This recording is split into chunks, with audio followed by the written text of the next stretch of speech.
Welcome to Bonfire Conversations. I'm Hamid Reza Nikufar. My guest today is Kamil Miniakhmetov, the founder and CEO of ETHELING Cyberpunk Techwear, a futuristic fashion brand that it looks like it was designed straight from the streets of a sci-fi movie.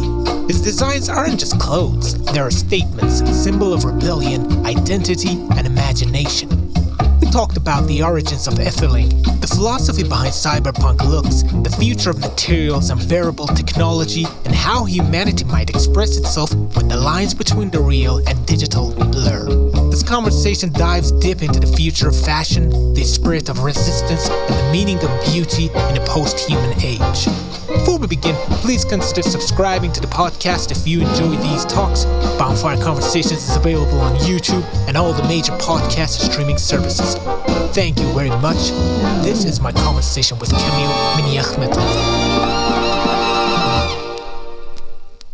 Your fashion brand, ETHELING, is amazing. It's a dream come true for cyberpunk fans and sci-fi geeks in general.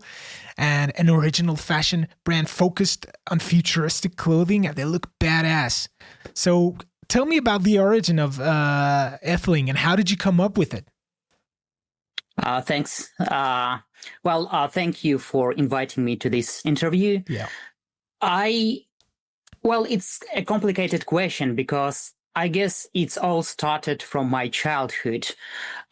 It's more about the vibe rather than about a certain style, because I was born in the post-Soviet area.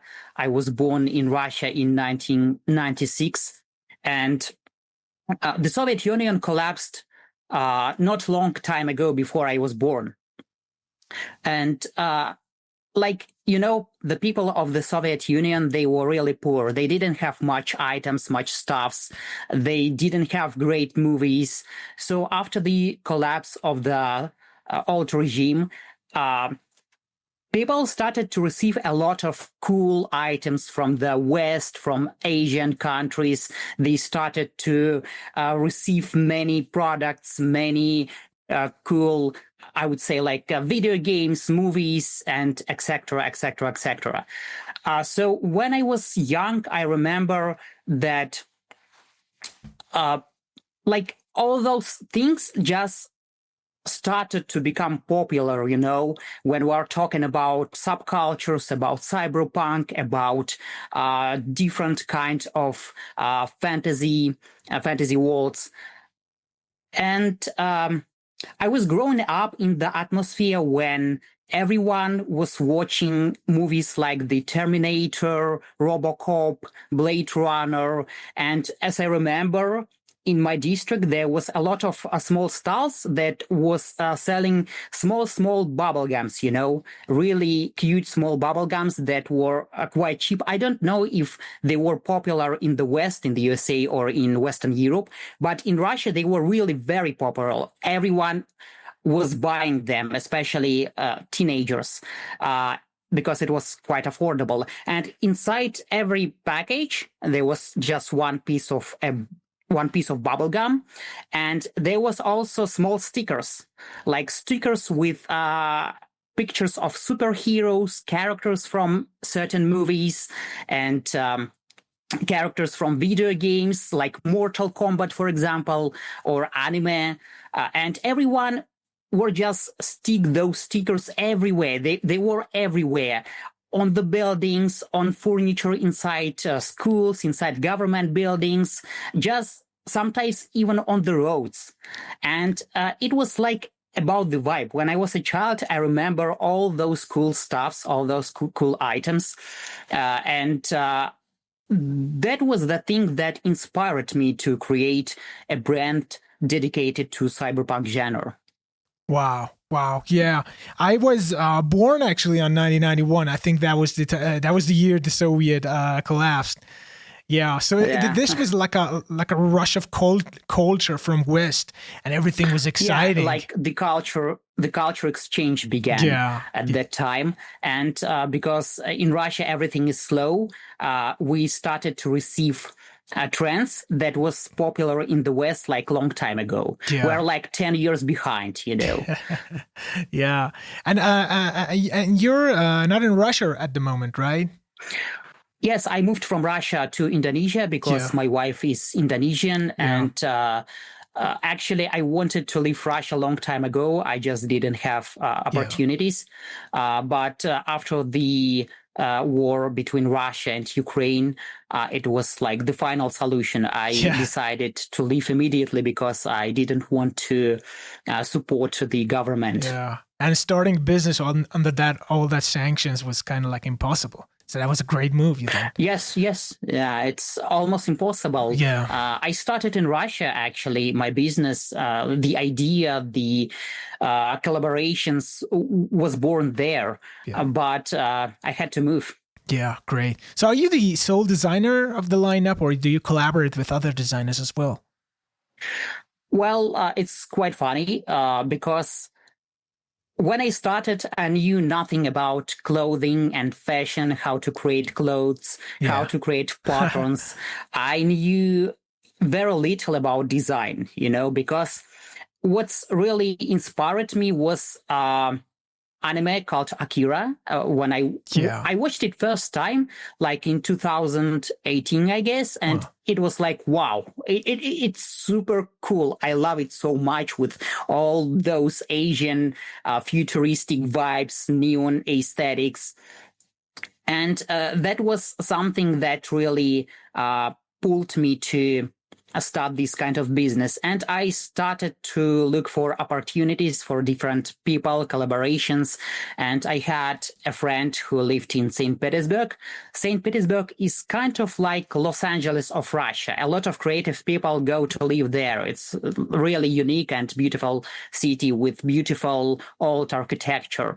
And I had a guy who was working in the theater. He was an actor, and I knew that he had a lot of connections, like with among creative class of people.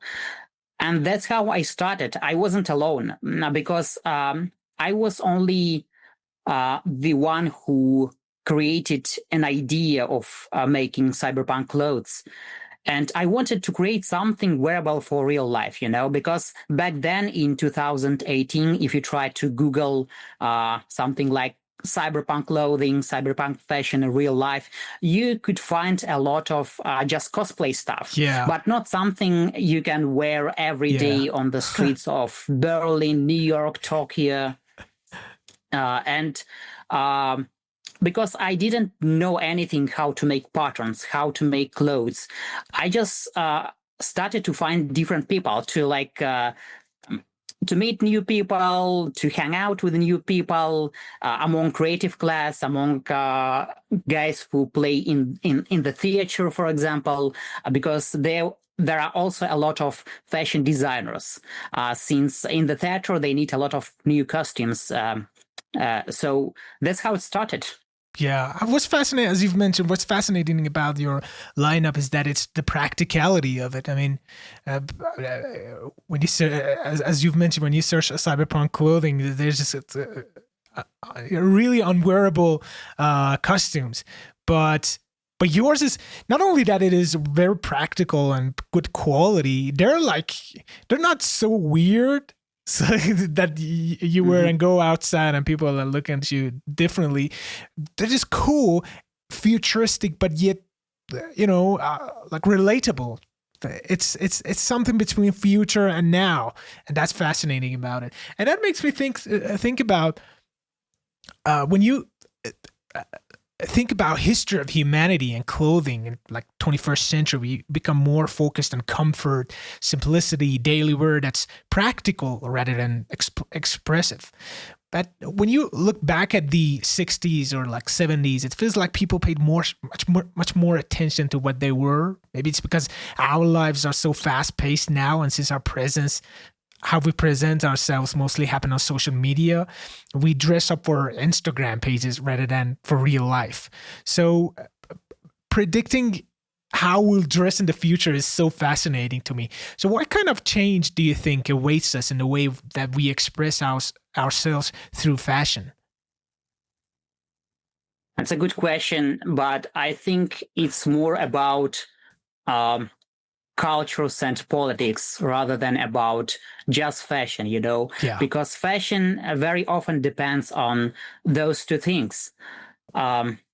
I think people will start wear some kind of cyberpunk clothing, but not really cyberpunk, something that is practical, something that is wearable and durable, that can protect you in the big city, because nowadays we see the development of AI, we see the economic crisis all over the world.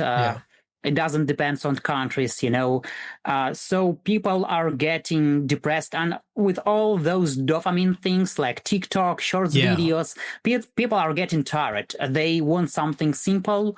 They see too much information every day. Like modern men receive much more information than people in the 80s or 70s, just because we have internet and too much content on the internet. That's why I think the future of clothing is about, I think there will be two kinds of clothes, nowadays we see a lot of options. We see clothes for middle class. We see clothes for just everyday wear, for affordable clothes, right? And we see high fashion that costs really expensive. But I think in the future, there will be only very expensive high fashion designer clothing and cheap everyday, how do we call it? A fast fashion, something like H&M and Uniqlo. And this is what I see in the future, but it's really always difficult to predict. And that's how I started. That was one of the things that inspired me to create a brand, because a lot of people, they need something comfortable, something that looks that sticks to modern life vibes, especially if you live in a big city.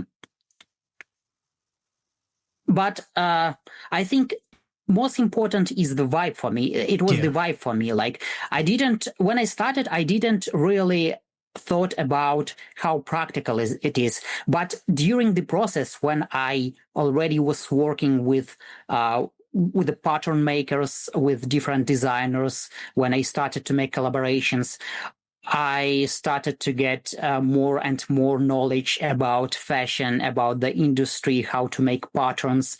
And that's how I became to the conclusion that fashion should be not only cool and not only wearable, but consist of two of these things. Yeah. And I mean, Cyberpunk has always been more than a look. It's a critic of it's many things. It's a critic of capitalism, surveillance, high-tech low life, blurring light between human and machine. And we're seeing it so fast with the advancement in AI. We're really living in the cyberpunk world. But cyberpunk, I think, especially in ETHELING, is the look of those movies, video games that we loved about future, because clothes were so amazing. They looked so advanced and awesome. And it's kind of looking at them, the look is there, and practicality of them is there as well. So I'm really, regarding this, I'm very curious about the materials you use in your clothes. So yeah, I got it. Yeah. During the process, when we started, I didn't have clear idea what I want to create. The ideas was coming for me during the process, during my work, because just to produce one jacket, we spent more than 1 year. since the patterns are very complicated, and the design is also like it's not easy and fast design, you know. And my friend who was working with me, who was working in the theater as well, he told me, hey man, just try to play Deus Ex Human Evolution. You will love this game. But I knew nothing about Deus Ex at that time. Like, I was more about typical neon cyberpunk, like Blade Runner, maybe The Matrix, and everything like that. And when I played Deus Ex Human Evolution, I was like, it was a window to the new world for me. Something I never saw before, like how NPCs dress there, how they act, this style, because there is no typical neon signs in the game. Like, they concentrated to the cyber renaissance, how they call it, the developers. And that was something that really inspired me. And I started to change my concept again, because from the very beginning, I planned to create just, you know, cool coats, like Blade Runner style, maybe leather coats.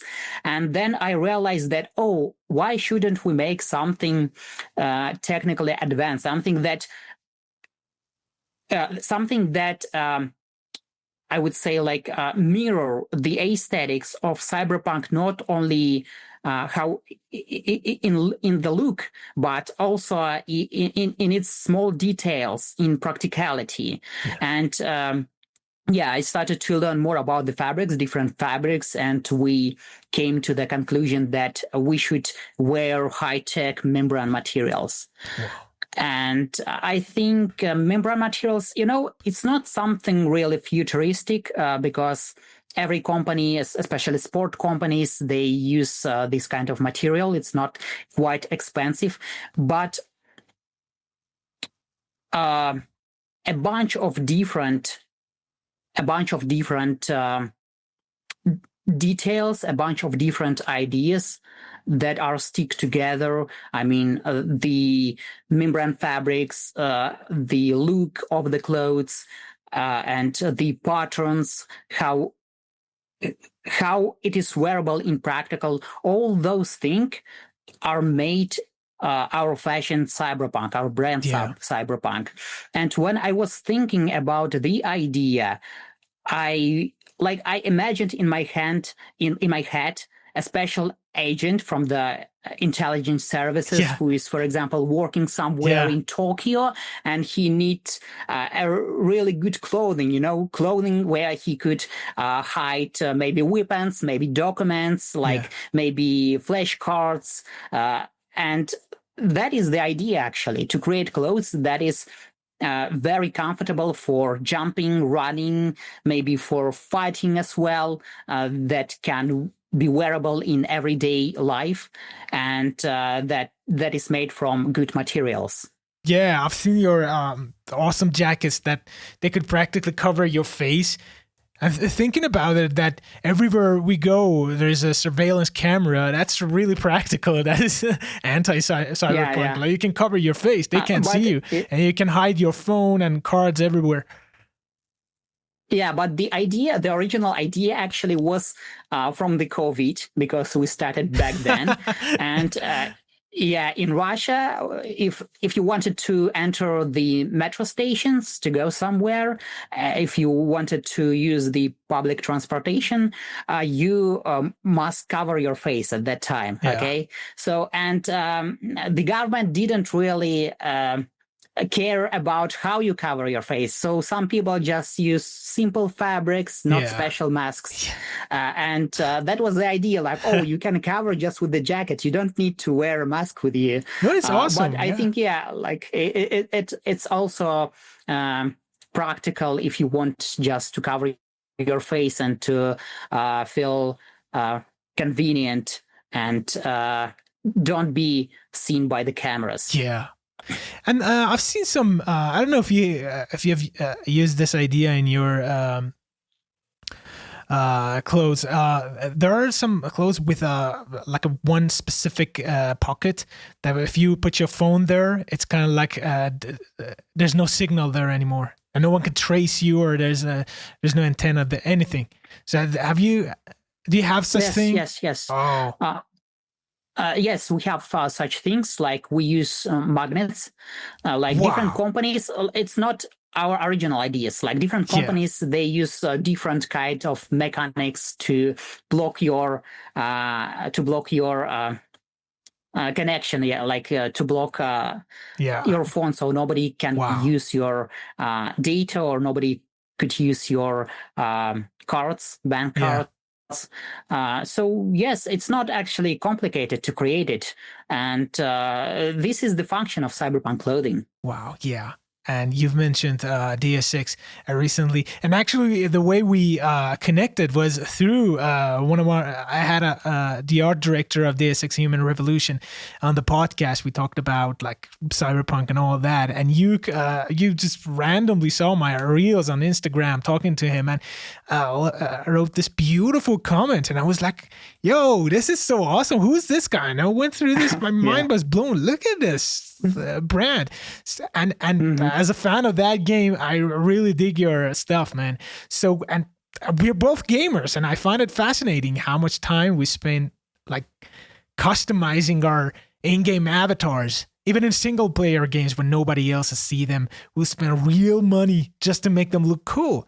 So considering how fast technology and our digital presence are evolving, do you think brands like Gucci, Tom Ford, Louis Vuitton might one day exist purely as digital-only fashion houses selling like rare virtual pieces like NFTs used to be? I don't think so. What I see today, computer games are not so popular as they used to be 7 or 10 years ago. So people nowadays spend less time playing computer games. They prefer fast, small mobile games. Yeah. And it's actually very sad for me, because old games, they had depth in it. They had really good stories. They had the world's way in which you could absorb yourself, in which you can just jump and learn about different worlds. You could learn something from those games. But nowadays, especially young generation, they just prefer sitting on phones and playing mobile games with fast matches and everything like that. What I think about the future clothing, I don't think that fashion brands will really switch to that digital fashion, because people still want to be people still live real lives, people, despite AI, despite what is happening with the world, people still want to spend activity outside. They want to go somewhere. They want to speak with other real people. So AI couldn't replace it at all. Of course, AI could replace some artists, some art directors, and designers in digital area, in digital marketing, for example. But AI couldn't replace people in real life, since people really need connections. What I think about the digital fashion, I don't rely on it much. I think it will be the same as nowadays. So all those brands, they will not just they will not switch to something else. I think people will still continue to buy them, but the fashion will change in terms of marketing. So I think in the future, there will be no middle class. There will be only wealthy people and rich people and poor people. Like, I'm quite pessimistic about the future, and I think that there will be no middle class fashion like Missimo Duty and brands like that. Maybe even Gucci, because people who buy Gucci are not rich people. It's just higher middle class. And in the future, there will be only high fashion, very expensive brands and just everyday normal clothes for with like affordable prices. And that is actually not good, but this is what I think. Wow, very interesting. I have this segment on the podcast called Penny for Your Thoughts, where I ask some deep and sometimes silly questions to get to know my guests better. So I want to do that. So are you ready for it? Okay. Yeah. All right. What part of the future excites you the most, and what part scares you? Wow. What part of the future excites me most? This is the most difficult question, actually. Yeah. The most difficult. I would say it's more about cultures. It's more about connections between people in the era of AI and how the internet will look in the future. What internet will represent in the future, because we know that, like, maybe you have heard about the dead internet theory. It's like quite schizophrenic conspiracy theory, but I understand why people like this theory, because nowadays internet feels so empty, even though a lot of people use social media every day, but sometimes we don't even know, do we speak with a real person or just with AI? Because big companies like Meta, they already announced that they will create profiles that looks like real, that looks like, for example, a profile that look like a real person with a real avatar who can communicate, leave comments, put likes, but it will be actually totally AI. So in the future, maybe we will not even understand, do we speak with real people or it's just like bots? And I think the internet in the future, it will be more empty. Like, people will use internet just to get some information, some inspiration, but they will stop using internet for connections. And maybe it's actually good. Maybe this is the good part of the future, because people will start spending more time outside, more time for real life conversations. Yeah, that's true, because for now, I mean, at least for like past decade or so, internet is something static. It's like some place that you just dump data on it, and you as a user, if you want an answer, you just go look through the like an old library. But with the AI, it's like that database is gone, but something dynamic is here now. What your question is exactly have an answer generated by AI. It's nothing like submitted forever there. It's something everyone has a different answer. So that's true. Yeah. That's true about the future of internet. And the internet nowadays looks like TV. Just exactly. Like alone there, Yeah. Yeah, exactly. And what part about future scares you? The part about the future, I think it's still AI, but how it will be used in the military sphere. For example, if in the future some companies will use AI for drones, because what we learned from the wars, from the recent wars in Ukraine and in Gaza, that drones nowadays play significant roles in the modern warfare, but they're all ruled and managed by real people, But what in the future, they will be managed completely by AI, and this is really scary. So what I'm afraid of is total surveillance and drones everywhere. It's like true cyberpunk, actually. Maybe it's cool as a style, but it's not cool as reality. Yeah, true. So what do you think beauty will mean in 100 years? In 100 years,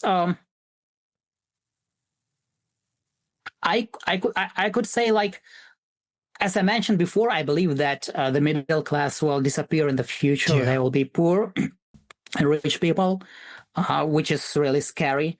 But I believe that there will be different kind of fashion and different kind of beauty. So, because nowadays the world is globalized, which is something that is popular in Korea, for example, could be also popular in the USA. Something popular in the USA could be popular in every country in the world. But in the future, the beauty, the beauty, I would say, there will be many different clusters, like some people will follow certain motives or certain movements, many different movements for many different classes of people. Yeah. Rich people will move one movement, like poor people will move another movement, and everything like that. But still people will rely on comfortable and practical fashion that could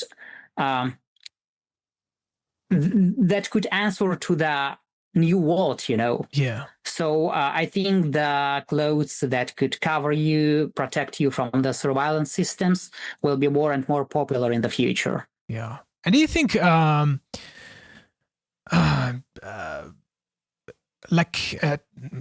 global temperature or geographical changes in the world will affect the way we wear clothes?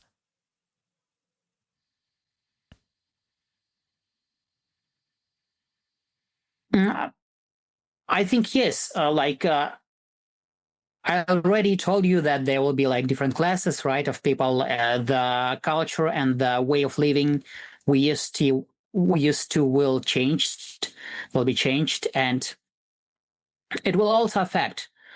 The problem is, I guess, clothing made from natural and organic materials will be more expensive. Yeah. If people want, if people will want to buy natural cotton or something made from natural wool, it will be much. It will cost much higher prices. It already is in a way. Yeah. Yeah, it is already. But it is very funny because, for example, 20 years ago,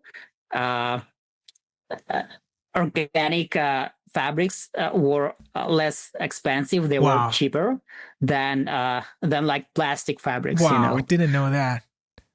Wow. Yeah. All right. So, what are some of your favorite games? Favorite games is Deus Ex Human Revolution, definitely.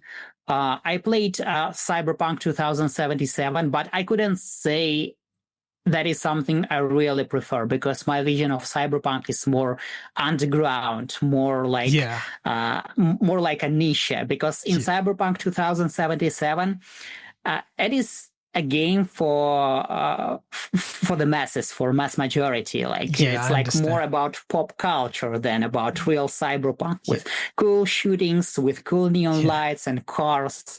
Yeah, but when you play Deus Ex Human Evolution, you feel that it is real. It's not something far, it's not far future. You feel that it could happen anytime. It could happen during your lifetime. And when I was a kid, I actually were more about fantasy game fonts. So I preferred real-time strategies like World of Warcraft, Age of Empires, but somehow I switched to the futuristic worlds. I don't know how it happens, but when I was a teenager, I started to observe different things and changed my interests. So what else can I mention? It's the Elder Scrolls. I like the Elder Scrolls a lot. So, but the new part is not coming yet. Maybe just after 20 years. We need to wait 20 years more. Yeah, still have no release date. Yeah. So what about movies? What are some of your favorite cyberpunk films? I mentioned them already, like if we're talking about RoboCops, the original RoboCop, it's not really cyberpunk, but it has like cyberpunk vibes, And Blade Runner, of course, I am a big fan of Wong Kar-wai movies, like Chungking Express, because it's not about cyberpunk, but it has like those kind of small details that makes the vibe a little bit cyberpunk, but because it's about Hong Kong, and Hong Kong was the inspiration to the genre. And my dream always was to visit Hong Kong. So I hope one day I will do it, because I've never been there. yet. So yeah, I really a big fan of Wong Kar-wai movies, like old 80s American movies as well. But what about modern movies? I couldn't even say that I prefer modern movies. Yeah. Like there are the industry has changed a lot. So modern movies don't excite me at all. They're like they have, I would say, narrations that doesn't feel real. Yeah. Something far from us, like superheroes, like galaxy wars. Yeah. But it doesn't feel real because it doesn't really attach to your life. It doesn't really something that you can observe every day in real life. Yeah. So I prefer more realistic movies, more gray movies, like I would say dirty movies, like movies with dirty cameras, like old 80s style. Yeah. Yeah, shot on film rather than digital. Yeah. And you mentioned Japan, and Japan is a great market for your stuff there. I mean, they dig this style. You should seriously consider like having a branch there or moving your product there or something. And I hope that happens. Definitely, yeah. But I could say I haven't started to make my business yet, because I'm still trying to sell the product we already have. Yeah. But since I migrated to another country and now I live in Indonesia, I spent a lot of money for my migration. I spent a lot of time, and I didn't have much time to spend on my brand. Yeah. And I could say that now I'm starting from the beginning. Yeah. And of course, I will advertise in different countries through the internet. I will advertise in South Korea, Japan. Yeah. But also, we had a lot of customers from China. I don't know why, but people from China, they somehow could find our brand from Instagram and just searches. And yeah, I had a couple of clients from China. I don't know why, but it seems popular there. Like my clothes, Chinese people love them. Awesome. Yeah, I mean, for people who want to purchase or see your catalog, where do you suggest them to go? Instagram or website?